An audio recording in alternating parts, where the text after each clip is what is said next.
Jamaah sidang solat Jumat sekeyakinan seakidah yang kami muliakan, marilah sama-sama kita memuja dan memuji Allah yang telah menghidupkan kita dalam bulan Sya'ban.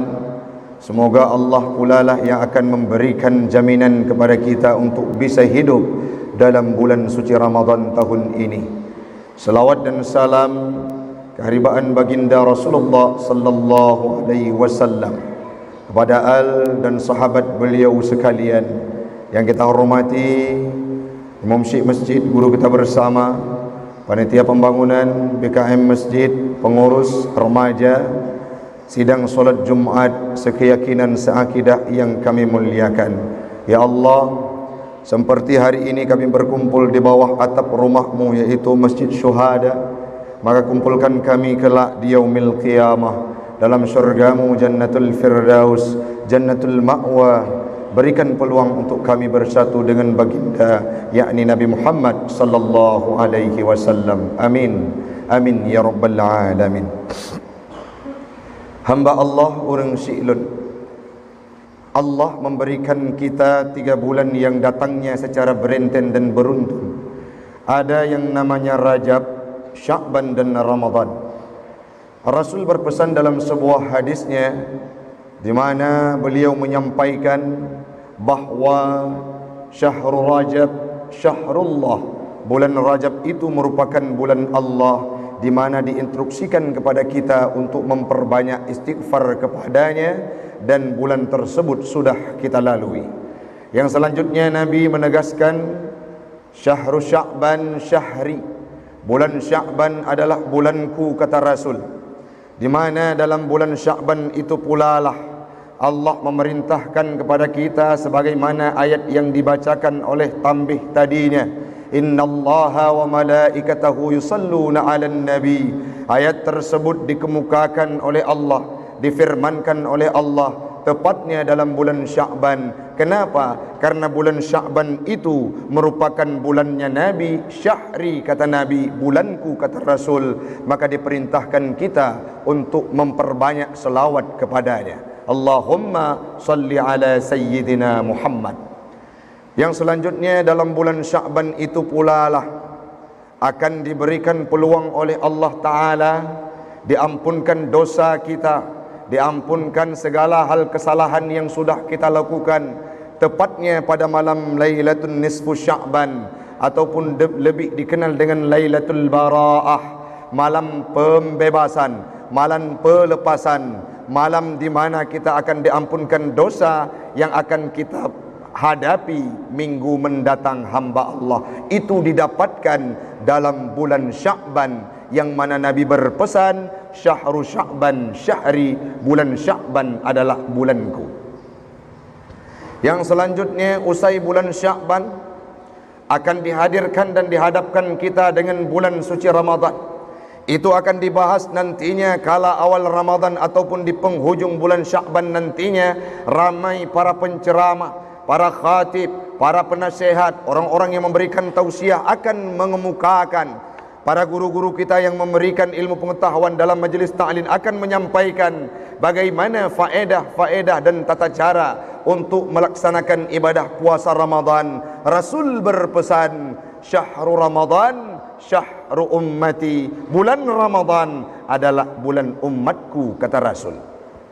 Pada pertemuan kali ini kita akan menyikapi bagaimana kelebihan bulan Sya'ban, yang mana malam terutama nantinya yaitu malam nisfi Sya'ban, di mana dalam sebuah kitab pernah dijelaskan oleh para ulama, di mana malam-malam yang paling mulia dibandingkan setelah malam Lailatul Qadar untuk kelebihan itulah malam nisfu Sya'ban, sebagaimana yang diucapkan oleh para ulama terdahulu. Apa maknanya hamba Allah? Dalam bulan nisfi Sya'ban, dalam bulan Sya'ban terdapat satu malam, yaitu malam Lailatul Bara'ah, tepatnya malam 15, atau disebutkan dengan malam nisfu Sya'ban. Apa yang ada di sana? Diampunkan dosa manusia oleh Allah Subhanahu wa ta'ala. Dalam sebuah hadis yang diriwayatkan oleh Imam At-Tabrani dalam kitab Al-Mu'jam Al-Kabir juz 15 halaman 21, di mana saat itu diutarakan hadis tersebut dari Muaz bin Jabal bahwa dari Nabi Muhammad sallallahu alaihi wasallam bahwa Nabi berkata, yattali'u Allahu azza wa jal ila khalqihi fi lailatin nisfi min Sya'ban. Allah akan melihat, Allah akan memperhatikan, Allah akan melihat hambanya, makhluknya. Kapan itu? Tepat pada malam lailatin nisfu Sya'ban, pada malam pertengahan bulan Sya'ban, yaitu tepatnya malam ke-15. Yang selanjutnya Rasul melanjutkan, fayaghfiru li jami'il khalqihi illa li musyrikin au musahin, atau yang diampunkan dosa pada malam itu kecuali bagi orang-orang yang musyrik ataupun orang-orang yang mempersekutukan Allah dengan datang ke tempat dukun, kahin, ataupun memutus tali silaturahmi. Yang ingin disampaikan apa? Allah memberikan sebuah keistimewaan dalam bulan Sya'ban dengan diampunkan dosa setiap manusia yang sudah melakukan kejahatan di atas permukaan bumi ini. Kapan itu akan terjadi dalam kehidupan kita? Minggu mendatang, tepatnya pada hari Jumat dan malam Sabtu, yang di mana banyak masjid, banyak surau dan musalla menasah yang akan memperingati menyambut bulan malam nisfu Sya'ban dengan qiyamul lail ataupun berpuasa pada harinya. Yang ingin kita sampaikan hamba Allah untuk menyikapi hadirnya malam Lailatul Nisfu Sya'ban ataupun malam Lailatul Bara'ah, ini perlu persiapan, di mana kita tidak bisa menjamin, Long Han mampu menjamin bahawa pribadi saya adalah manusia yang tidak pernah mengerjakan kemaksiatan 1 tahun yang lalu. Hanya orang yang mampu geproklamir dah orang syiklun di tempat kita, di Aceh, di Indonesia, bahkan tidak akan ada manusia yang mampu memproklamir dirinya tidak pernah mengerjakan kesalahan dalam kehidupannya, bahkan dalam durasi waktu 1 tahun penuh. Artinya kita sering melakukan kesalahan, baik itu dosa kecil atau dosa besar, maka ini akan diampunkan dosa oleh Allah pada malam Lailatul Bara'ah. Lebih bijaknya, sebelum catatan dosa kita, sebelum buku amalan kita diangkat oleh malaikatnya Allah, kita penuhi lembarannya dengan tinta hijau atau tinta emas, yang mana amalan itu akan tertulis dengan tinta-tinta yang indah dengan amalan kebaikan yang kita kerjakan. Malam uronyo yang perlu kita sampaikan orang syiklun, manteng na masa masih ada peluang untuk tanya tawa dari Jumatnya ataupun setelah ceramah tausiah nasihat singkat ini kita akan berkata, ya Rab, long cukup le dosa, long merupakan hamba dron yang bergelimang dengan maksiat segelom truk malam nisfu Sya'ban, di mana amalan kamu akan diangkatkan pada malam itu, akan diberikan pembebasan. Maka uronyo ya Rab, kami merengkuh kepada drone nepa ampun dosa lun, nepa ampun dosa lun yang kalalu, baik yang disengaja ataupun tidak, baik yang besar ataupun yang kecil. Kita pinta kepada Allah dengan hati yang ikhlas, maka pastilah Allah akan mengampunkan dosa setiap hambanya. Rasulullah juga pernah berpesan dalam sebuah hadisnya, wate malam nisfu Sya'ban Nabi nijak ubaqi' untuk ibadah. Watenyan Aisyah nijak bita Nabi niat tetut. Paham Aisyah bahawa Nabi kena wabak bino yang lain. Nabi pulang ke tempat istrinya yang lain. Setelah dicari oleh Aisyah, didapati beliau berada di Baqi'. Saat itu Nabi bertanya, apakah engkau takut aku akan hilang dan pulang ke rumah yang lain? Bukan ya Rasulullah. Malam ini wahai Aisyah, ketahui olehmu, malam inilah di mana Allah memberikan cucuran rahmat kepada hambanya, yang selanjutnya akan diampunkan dosa bagi manusia. Walaupun seseorang tersebut pendosa, dia hadir ke tempat ke hadapan Allah untuk bermuraqabah, untuk bermunajah, ya Allah, nepa ampun dosa lung yang kali lun pubut titun yang kau likut. Apa pesan Nabi? Allah akan mengampuninya. Maka orangnya tinggal ba'dra waktu itu tatimhan untuk laki ampun ba Allah Ta'ala, tatimhan untuk tak perendah di hadapan Allah Ta'ala, tatimhan untuk sujud kepada Allah dalam malam-malam menjelang Lailatul Nisfu Sya'ban.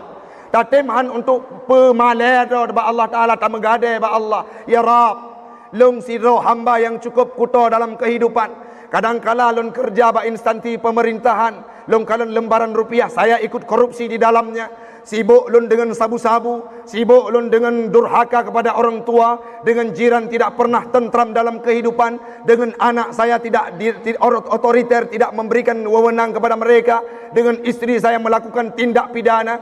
Maka hari ini ya Rab, saya hadir ke hadapanmu, nepa ampun dosa lung ya Allah. Maka pastilah menyetajak dengan hati tamohon ba Allah Taala, Allah akan memberikan keampunan.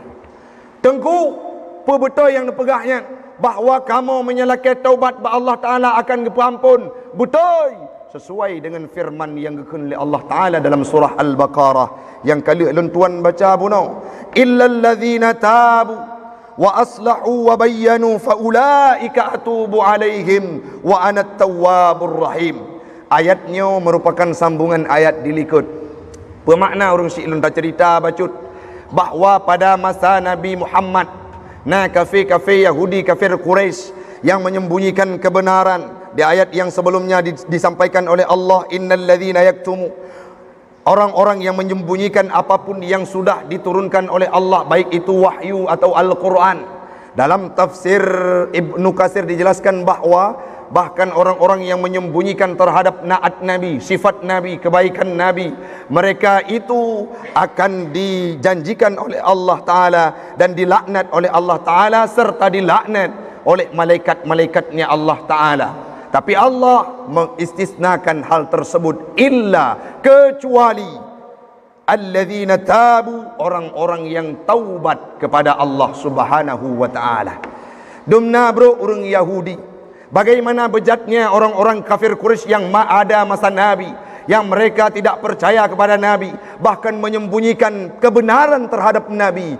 Datang ke hadapan Allah, Allah berpesan, illal ladzina tabu, kecuali orang-orang yang taubat, mereka-mereka yang taubat, kata Allah, wa aslahu, dan memperbaiki amalan kebaikannya dalam kehidupan, wa bayyanu, dan menyampaikan kembali ayat-ayat Allah, naat Nabi, hadis Nabi, kebenaran yang disampaikan oleh Rasulullah. Ulaika alaihim faulaika atubu alaihim, mereka itu akan saya berikan taubat, akan saya terima taubatnya. Wa anat tawwabur rahim, sayalah yang maha penerima taubat lagi yang maha penyayang.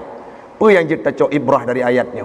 Orang Yahudi yang paling buruk dibandingkan dengan gedanya. Kita tidak pernah menjadi mu'allaf. Mayoritas di tempat kita tidak pernah menjadi mu'allaf. Bahkan kadangkala kita yang sering kita lakukan dosa kecil. Hari ini kita pertanyakan, akankah ya Allah lung nepe ampun? Maka menyertanya hadir ke hadapan Allah untuk meminta keampunannya. Orang Yahudi manteng gepe ampun oleh Allah Ta'ala, bagaimana lagi kita hamba Allah yang na di bawah masjidnya. Maka marilah kita buka mata, introspeksi diri. Diri kitanya boleh kita ucapkan istighfar dan taubat kepada Allah. Tingat lun orang Syi'lun, yang paling dipegot hati katanya sedih, pakat Nabi Muhammad kanya tidak orang yang gejamin syurga oleh Allah Ta'ala. Nabi Muhammad gebi kitab mukjizat terbesar iaitu Al-Quran. Nabi Muhammad han ge petamong orang lain, jangankan untuk drog, menyegalam ge petamong umat Nabi Muhammad, han ge petamong umat lain dalam syurga. Adanya Nabi Muhammad lah yang mampu memberikan syafaah di yaumil qiyamah. Kalau kita berada dalam haru-hara padang mahsyar, Nabi Muhammad cukup kelebihan tidak mampu kita ucapkan. Beliau mampu membelah bulan. Beliau diterima doa-doanya oleh Allah Ta'ala. Beliau bersahabat dengan malaikat Jibril. Beliau diisra' mi'rajkan oleh Allah Ta'ala. Sangat banyak mukjizat yang diberikan oleh Allah kepada Nabi Muhammad. Tapi yang paling katanya orang Syi'lun, dengan segala kebesarannya, dengan segala keistimewaannya, dengan segala kelebihannya yang diberikan oleh Allah Ta'ala, tapi hanya kurang rasa Nabi untuk bersyukur kepada Allah. Kiban cara dengan beribadah kepada Allah. Tah contoh tengku, Nabi Muhammad mengucapkan istighfar dalam syurati malam kurang lebih 70 ke. Ada yang berpendapat 100 kali. Artinya apa? Seorang Nabi yang dijamin surga tidak pernah melakukan dosa besar, bahkan dosa kecil sekalipun. beliau mengucapkan istighfar kepada Allah lebih dari puluhan kali. Kiban lom tanya orang Syiah lon. Pernah suatu ketika saat Nabi ditanyakan oleh Aisyah, waktu Nabi sembahyang dalam rumahnya, rumah Nabi Ubud. Waktu nak sujud suah pinah ile, suah lipat ile aki Aisyah. Jadi waktu nak sujud, waktu yang kekalan oleh Aisyah, bertanya kepada Nabi, "Ya Rasulullah, kenapa engkau beribadah serasanya engkau tidak dimasukkan dalam surga oleh Allah? Kenapa engkau beribadah seolah-olah Allah akan memberikan neraka kepadamu? Kenapa engkau beribadah seolah-olah orang yang takut? Kenapa engkau beribadah seolah-olah akan termasuk dalam hamba yang berbuat maksiat? Engkau takut kepada Allah." Nabi menjawab dengan gampang dan ringan, "Ya Aisyah, aku beribadah bukan karena ingin masuk dalam surga. Aku beribadah bukan karena takut kepada neraka. Tapi aku beribadah tidak tahu bagaimana lagi caraku untuk menampakkan rasa syukur kepada Allah. Karena kenikmatan, kelebihan, kebaikan, keistimewaan yang diberikan oleh Allah atas tubuhku tidak mampu aku hitung dari waktu ke waktu. Jadi kesimpulannya, aku beribadah untuk bersyukur kepada Allah." Kiban ibadah Nabi. Dalam sabuk riwayat, Nabi beribadah, solat beliau sampai bengkak kakinya. Mencontoh jino seolah-olah lagi orang yang sering gejak ulang, akan jet aki cemukam dan aki likut cerah-cerah dan de atau mirah. Lagi yang ke perumpamaan Nabi nak ibadah sampai bengkak kakinya. Waktu ni deng sembahyang, Nabi saboh-saboh rakaat kebiasaan membaca surah-surah Al-Baqarah, Ali Imran. Sangat panjang Nabi beribadah kepada Allah, bukan karena mengharapkan surganya, tetapi karena ingin bersyukur kepada Allah atas segala nikmat yang diberikan oleh Allah.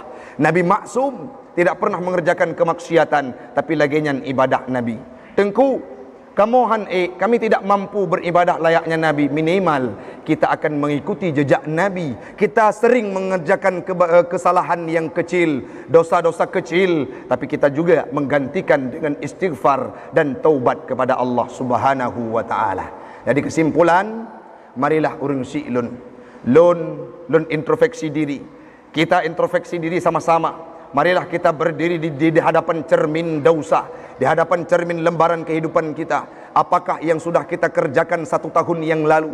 Kita pernah berbuat maksiat, kita pernah berbuat bejat, kita pernah tidak taat kepada Allah. Maka ada masa-masa seminggu mendatang untuk kita istighfar dan mohon ampun kepada Allah Ta'ala, sehingga pada malam Lailatul Bara'ah gebut buku kitanya oleh malaikat dengan catatan hijau atau catatanmu bertuliskan dengan kebaikan. Semoga bandum kitanya akan ampun dosa oleh Allah Ta'ala, khususnya pada malam Lailatul Bara'ah, yakni malam nisfu Sya'ban. Amin amin ya rabbal alamin.